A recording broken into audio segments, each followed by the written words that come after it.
You're about to hear the end of a conversation that Anthony and I have had. Are you ever curious about what we're talking about? Well, you can hear all of those conversations because those conversations in full are delivered to our patrons. Yep, you head to patreon.com/wehaveconcerns. You get all that bonus audio. You can also get early episodes and hangouts and secret mail. Patreon.com/wehaveconcerns to find out how.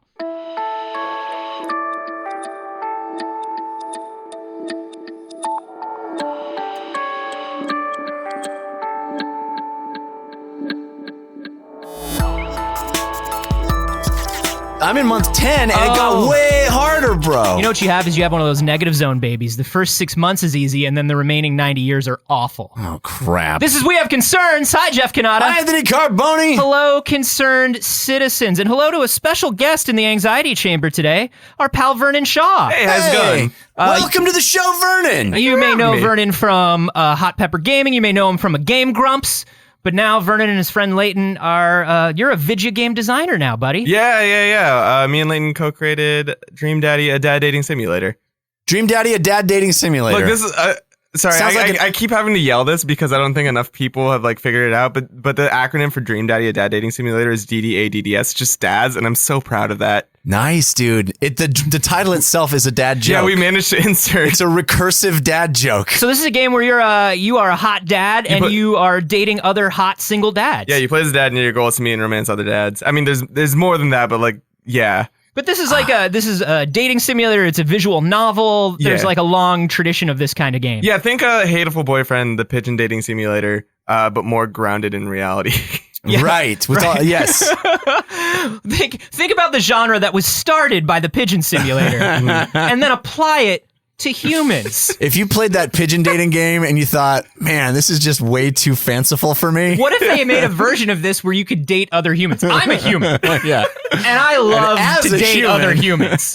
Love to sex other humans. The game comes out tomorrow, July 13th. Yep. PC and Mac, I would imagine. Yes. And this is the first Game Grumps video game. Yeah. It's sort of weird how it came together where Leighton actually came up with the idea. I've been friends with Leighton for a really, really long time, and we went to Disneyland together once, and on the way we just started talking about the Delphs of Disneyland. I don't know if you're familiar with that Instagram account. By law, now Disney owns your ideas. Yeah, if you come up with an idea at Disneyland, it's real tough. They own it. The only thing they won't own is your death. If you die at Disneyland, they take you off. Disavow that. Take you off the property.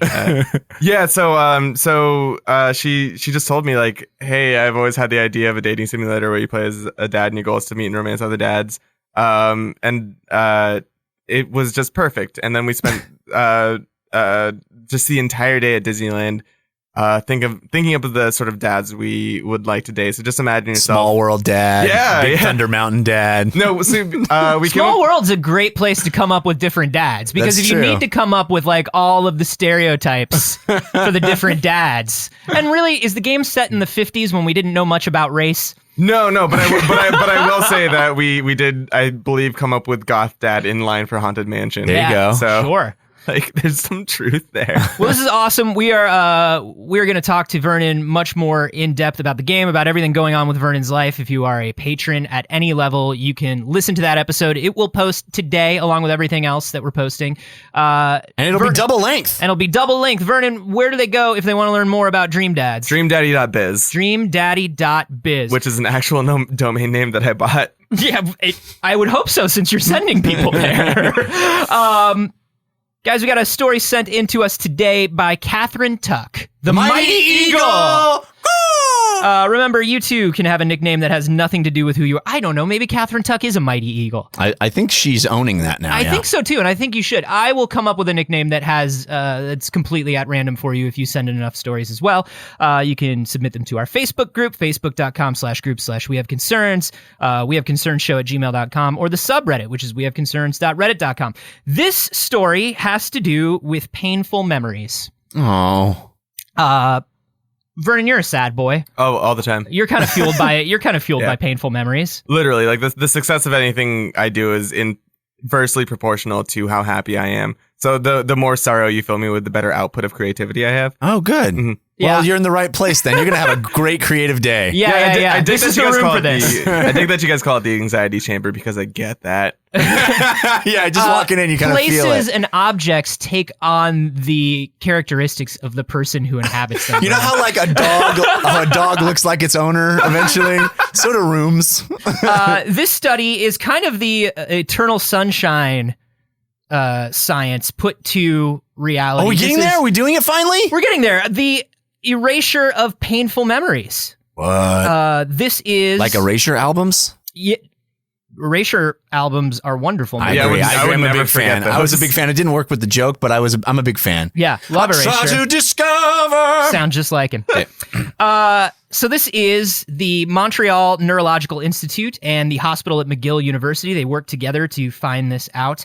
There's an enzyme in your brain. It's called PKM. Mm-hmm. And by electrically stimulating certain areas of mollusk brains, Whoa. they found that they could erase separate memories. Oh, they've done some fucked up shit to mollusks, and they don't want them to remember. Here's my question. That mollusk needs to forget what just happened here. How do you know that you've cleanly erased a mollusk's memory? Probably like they- a specific memory. They probably like have it do a thing, and then it does that thing over and over, and then they zap it, and now it can't do that thing, so maybe it can't remember how to do that thing. Or they did some fucked up shit to mollusks, and they don't want that mollusk to remember. I feel like if you're a mollusk, you only know 3 things, and like if you take one thing away from a mollusk, you've taken away 33% of what makes that mollusk itself. Yeah. I don't know. It's a rough day for the mollusk. It feels mean. It's not like me where like if you remove like where I left my keys, that's like there's no change. Yeah. Well, I removed that on my own. I don't need Sure. anybody to actually zap anything for me to forget where I put my keys. They say they do it by interfering with different molecules. They've identified molecular targets that are specific for associative and non-associative memory. So associative memory is a memory link learned from experience, such as you get mugged in a dark alley, right? Mm-hmm. And then the associative memory is the link arising from that experience. So being in a city at nighttime makes you uneasy. Why? Because You're you the were mugged Batman. because you are the No, the Batman feels most at ease at Yeah. night in a dark alley. Man, I got Batman wrong and that's his Erasure operating wrong. table. Didn't you ever read The Dark Knight? No, I was He's too... a surgeon It's a surgeon. and screaming about Republican ideals. Yeah. Loose inks. So they think they can remove the non-associative stuff or the associative stuff. They think they can do whatever either you one. want. What do you want? What do you need? Hey, buddy, what are you looking to forget? Middle school. All of middle school. All Yeah. of middle school? No one has ever had a good middle school experience. Find me someone who had a great time in middle school. But then you'll never remember any of the state capitals. But great. Like I No, will- because you can leave my memory of the Animaniacs. You can? Yeah. You can erase school Selectively, yeah. and leave the Animaniacs I song. had like 4 years where all I did was watch the Animaniacs, evidently. Like Yeah. I woke up, don't remember anything, Animaniacs, don't remember anything, and Can I then tell next you day, something? Thanks to the magic of repressing memories, that is how I remember junior high. I basically remember just watching a lot of Animaniacs. No, I was tired all the time. Nobody liked me. Middle school was rough, man. Me too, man. For me it was middle school. You're saying what grades? For me it was junior high. But what grades are middle school for you? grade 6th, 7th, and 8th. 6, 7, 8, yeah. 7 Yeah. and 8 were the suicide fantasies for me, and like hating myself. Yeah. California is weird because it does the 7 and 8. A lot of other countries do the 7 and 8. I feel like the 7 and 8 is like more painful. Oh, I In did a way. 7, 8, 9 as and then went 9, 10, 11, 12 was high school. So 7, 8, 9 was, I was just saying Really? Wait, specifically. there's Whoa, no whoa. freshman in high school? Freshman is 10th. No, that's sophomore. Yeah. So So- what do they call it when you only do 10, 11, 12? High school. No, but what do they call each year? High school. You start- Sophomore, junior, senior. So we're a freshman. I guess freshman is 9th, huh? Yeah. Yeah, and what are you doing with 6th graders then? Are they just there to Sixth beat up on graders- 5th graders? Yeah, 6th graders are just there to beat up 5th graders. That's all they No, do. I truly believe like middle school exists because like people should just be cordoned off for those 3 years while they figure it out. and then they're ready to reintegrate into society like but grade not 9. together. Yeah. It's so weird. It's like it's real battle royale to put everyone going through the same shit in the same Oh, place. absolutely. I know how it's supposed to help. That's why I don't want to remember it. Yeah, I get how it's Yeah. supposed to help, but they're like, there needs to be. You need to throw in some like cool 20-somethings in there. You know Just what I to mean? show them a good time. Yeah. That's called camp. No, Those are camp counselors. Those are camp counselors. Yeah, you've just described camp. Oh, but I hated camp too. So that love doesn't camp. work either. Camp was a magical place where you could reinvent yourself for a week. That was the best thing about camp is You only could- went to camp for a week? Yeah. Camp was a week. Yeah, science camp. Yeah, I went to a camp for a week. Really? But it was amazing. In that week, you could cram so much reinvention of yourself in. Oh, well, there's no time to get caught in your lies either. Exactly. Oh no, it's because day one I got picked as a loser at camp. Oh. Like it was that easy. But let me ask you this, Vernon, because I had very similar experience. I really was a nerd back when nerd was a bad word. I felt awful about myself. Like I said, suicide fantasies. But I firmly believe that it made me who I am, and it made me resilient. It made me not care what people think. I wish that for my son. As painful as it was for me, I want my son to be a nerd, like a real, true, authentic nerd. You don't want one of those soft boys that's never had any challenges. Exactly. And I think if You know? if you chose to forget all of it, maybe you wouldn't be who you are. There is that, yeah. But I don't know, man. Middle school sucked. Yeah, it did suck. And there are those kids that had a mostly pleasant time growing up. Have you ever met somebody that had a mostly pleasant time? Yeah. I don't trust them. They're useless people. No, I mean sometimes. No, my wife had a mostly pleasant time and she's amazing. Yeah. And I don't understand it. She's like, no, I was, people liked me. I liked people. It was all pretty good and nice and everything was great. And I'm still a decent, awesome human. And yet your wife how is is still, that possible? Yeah, your wife is still sympathetic. She's still empathetic. Yeah. She still gets stuff. She's well adjusted. I don't understand it. Pod people.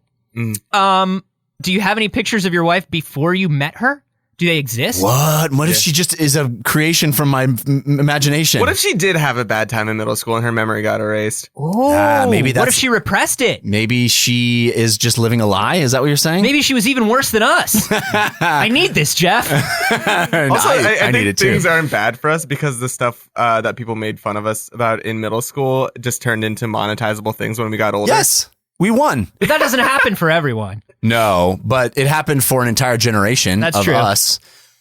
Here's what I would do. I would use this tech in a much more self-serving way because I am a nerd. I would be like, oh man, I'm going to rewatch The Sixth Sense and have blow my mind with that crazy You would twist literally again. mess with your brain just to see a fucking Shyamalan movie again. Yeah, because wow, that was such a cool moment or like the whole run of The Shield. Just take that out so I can watch it again and just be amazed and delighted by it all over again. Now that I think of it, I did have that twist, the Shyamalan twist. I had that ruined for me before I saw it. See? Yeah. There you go. I saw it late. You could just literally have spoilers, and then right before you walk into a movie, they're just like zip, zip, and you're like, oh, cool. And that's like a service that the AMC would give you. No, that would put that technology in the hands of teenagers. That would put that technology in the hands of the same people that spit in my popcorn. Well, that's I don't want them to be able to erase my welcome, that's sir. that's the plot of Internal Sunshine, right? Is those two teenagers are partying while he's like under, right? Remember? They're like jumping on the bed. actually. One of Elijah those Wood, teenagers is like Mark Ruffalo, dude. He wasn't a teenager. No, isn't it? It's Elijah Wood is one of Elijah them. Wood, Elijah Wood is one. and what's her name? Spider-Man. Oh, Kirsten Dunst. Yeah. They were like definitely in their mid-20s. They were definitely. I don't think so. I think they were supposed to be real youngies. But no, I would not want that. I would not want that at all. I think it would be like D-Box, but better. You go in and you get zapped right before your movie, and then Jeff- you see your movie, and you don't even worry because you saw the trailers, Jeff, and you're you like, soft baby in your ivory tower. This is not what this technology is for. right. This But is could for be this is for. for genuinely Thank you, Vernon. traumatizing experiences. Oh, that. But see, like getting a real big spoiler is kind of traumatizing. Yeah, no, Dumbledore. yeah, dying you had was a pretty real tough for hard me. time Yeah. growing up. I can tell. Yeah, things were real bad for you. Made me who I am, a person that cares a lot about There were spoilers. a lot of movies spoiled for me, but never more than in junior high. I would walk down the hall wanting to kill myself because people would tell me how TV shows ended. My life was hard. No, I'm Jeff Canada. No, the truth is, Anthony, that because of my life in junior high, I retreated into my fantasy worlds, and I put a lot more value into them than any human actually should, because that's the only place where joy lived. Sure. Except Sure. This is a common story. Let me throw this at you though. What about people who have PTSD? Soldiers who saw terrible things, people who have been abused, or people who have gone through like really, really horrible physical trauma. Yeah, I guess that's bad too. Yeah, I guess it's bad too. It's not as bad as having the Sixth Sense ruined for you. Right. You can speak to that, right, Vernon? Well, really, like, just why would you hang your hat, like your movie hat on the one thing that can be spoiled so easily? That's what bothered me so much. Like, that's what bothered me so much about Shyamalan movies, is that they can be spoiled in one sentence, man. Right. That's like, that's the trick. Even if you erase a spoiler for a Shyamalan movie, you're going to get 15 minutes into that movie the next time you see it. And even though it's like the first time, you're going to be like, oh! I don't know, man. My mind was blown when I first saw that movie. I will be fair. I saw that movie late. It wasn't spoiled for me, but I somehow saw Fight Club before that movie. right. And so because I saw Fight Club before that movie, I was like, I see what's going on here. Yeah. That's like when Seven and The Usual Suspects came out at the same time. And it was Welcome like, to the Slash film. it's like Spacey is real. There's something up with Spacey. Here's the problem, guys. What's the problem?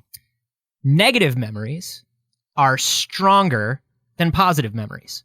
Don't have to tell me that, huh? Negative memories have a tighter hold. They are more instantly accessible. They have stronger connections in your brain. By trying to remove memories, it's actually easier to remove nice memories than it is to remove painful memories. Anthony, you know that's an anime plot line. You know that we're about to write this anime. You know that we're about to make this film. Dark Boy? You know that we're about to do We it. just made Dark Boy, who has all his positive memories removed and becomes super powerful and wants to destroy all the evil because he's Dark Boy. Jeff's only seen Akira. When you talk about anime, Jeff goes, Akira? True. Okay, but yeah, like, so it's True. like Akira, but like Fantastic Voyage. Right, but also there's like a little paprika in there. Tiny bit, yeah. Tiny bit of paprika, I think. For flavor? Yeah, for flavor. Nice. The other thing is they don't know how much they can target a very specific memory. So the two things that we have going on with this technology are, number one, easier to remove happier times and sad times. Number two, there will be collateral memory damage.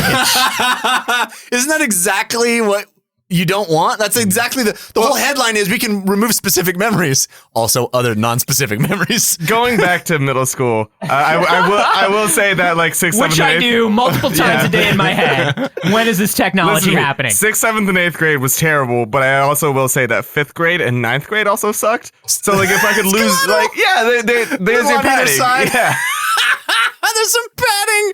Don't worry, I had don't think that's shitty how on it either works. side. I think it's more along the lines of like, okay, I just want to get rid of painful school memories, but also like cool after school happy memories, hanging out with friends. Yeah. Those may Animaniacs disappear. episodes. I ran cross country. It wasn't fun. It wasn't a fun or happy time. It's fine if I forget running cross country. It's all fine. I'm telling you, remove these Just years. take out 4 solid years of my life. Oh god. I honestly do believe when I think back, if somebody reminded me of these of my junior high memories, they would probably come flooding back or something like that. But I have honestly successfully compartmentalized and removed a lot of these memories on my own. Well, that's the kind of the funny thing about this story, and really any science fiction tale about memories, where you like see the movie, you see the in visual detail about the memory. Memory is going to just leave on their own. Memories mostly, I mean, there's very traumatic things like PTSD that stick in there and are really a problem. And then this actually could be helpful to people. But just the day-to-day memories, they're doing this on their own. Yeah. They're excusing themselves. Memories are constantly changing and disappearing no matter what. Like that's something we've talked about all the time. Just the act of recalling something changes the memory in your head. Like that's been proven by a ton of studies. The other thing I wonder about is, okay, you remove this memory that's at the core of PTSD, but years of PTSD will literally change the connections and the wiring of a brain. So if you remove the cause, you still have a brain that's wired for anxiety, but maybe you don't know why anymore. I forgot the traumatic episode, but I remember being really freaked out a bunch of times in my life, and I don't know why I was. I don't know why, but no restaurants with fish forks. Cannot recall why. But if you take me to a restaurant with a fucking fish fork, I swear I will lose my shit. Yeah. I don't know That's why. a problem. That's a problem. That all the weird associations that you make. when you can't explain it. Yeah. So maybe they get rid of, maybe they do get rid of junior high, but junior high is so far back But now there. anytime you hear a state capital, you're like freaking out. You're like, I don't know why I don't know this. Montpelier! Anytime somebody reminds you of fanny packs and or slap bracelets, you go into the fetal position, but you can't figure out why. You have no idea what they are. If they put this up for public testing, this is the question at the end of all of the episodes that we do kind of about this. Is there a memory you would erase? Would you volunteer? In all seriousness. No, I don't think so. I mean, there are things that I lived through that I wish that I hadn't, but I don't want to not remember that I lived through them. Again, the most useful use for this would be honestly enjoying things. I think that would be fun. I'm not being facetious. No, I really know. do. I just don't want to. I don't want to mess with my brain to re-enjoy something. Like I feel like I don't know. That's danger. That's danger. I don't guess. know. That's danger. How about you, Vernon? Yeah, no, I wouldn't, man. I wouldn't. All the memories sort of like make me who I am, and for better or for worse, I enjoy the sort of adult that I've grown into, and like I wouldn't want to go back and try to sort of, I suppose, try to revise that. Yeah. The thing that I would want, honestly, is the fucking opposite of this. I want to zap my brain and be hyper memory guy where I can remember details of everything from when I was a kid. Yeah. That would be so much more interesting to like not forget memories and have things crystallized. And again, with all sensitivity to people that actually had traumatic episodes, I understand how this could be useful to them. But for me and for people that haven't really gone through that kind of trauma, I honestly think it would be more useful to get like a jolt of hyper remember. Yeah, I don't think I would do it. There are definitely, we've talked a little bit about like some, everybody's been through some shit. Sure. But I don't think I've been through anything terrible enough that warrants it. But I would like to see them continue down this path and see if it's more viable for people who have had trauma than, long-term psychotherapy or medication. God, it would be great if this could get a lot of people off of like medications that are not particularly great. Yeah. But it would also be better if the medications were better. I don't know. What do you guys think about this? Would you use it? You can let us know on Twitter. I'm at acarboni. I'm at Jeff Canada. And I'm at Vernon Shaw, but go to dreamdaddy.biz. We're going to do that in a second, dick brain. Yeah, Come on, man. He wants to forget you said that. We'll hashtag this. We'll hashtag a dream daddy just so There you go. just so Vernon gets his marketing in. It's going to be weird when people talk about things they want to forget and then hashtag Dream Daddy. Sort through that. It was awful. Molly McIsaac of White Bear PR. Vernon did this to you. Love you, Molly. Also, if you want to chat about this episode with other concerned citizens, you can do so at our Facebook group. That's facebook.com/group/wehaveconcerns, or the subreddit wehaveconcerns.reddit.com. Hey, by the way, Clash of Concerns is still going. We are sifting through all of our past episodes to find the greatest ones. There's a new batch of episodes every week to vote on. Just go to wehaveconcerns.com and scroll down the main page to Clash of Concerns and help us find the best episodes ever made.